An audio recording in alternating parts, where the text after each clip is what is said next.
video tutorial is going to teach you how to use the snipping tool to capture full screenshots or partial screenshots. So we're going to use the snipping tool. We can use freeform zip, rectangular snip, window snip, or a full screen snip. I'll show you how to use all those. First, we got to find the snipping tool. And the way to do that is to type in the search bar SNIP, and you will see the snipping tool right here. Go ahead and open the app up. And I recommend you right click and pin to taskbar. That way it's always handy because you can use this quite a bit. All right. So the first thing I'm going to show you how to do is a rectangular snip.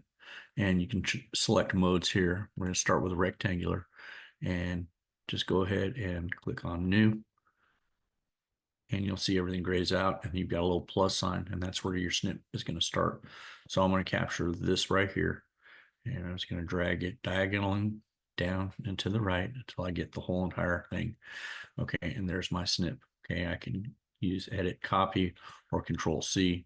Both will copy it, and then control V will paste it into wherever it is you want to paste it to.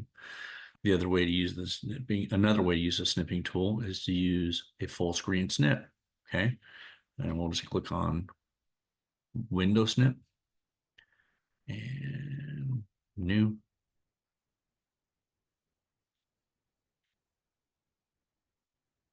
And you'll see I have a full window screen. Here's my snip if I wanted to grab that whole thing and copy it in. Okay, so the next thing I'm going to do is a freeform snip. And I'll show you what that looks like right here. Click on mode, freeform snip. And freeform snip kind of makes a weird shape, whatever shape you want to use. And you can see that right now, I want to do, for instance, that right there. There is my snip. Okay, I don't know how that'd be useful, but maybe it is for you. Okay, so that's how to use the snipping tool to make screenshots or to capture any small images of anything that you find on the internet.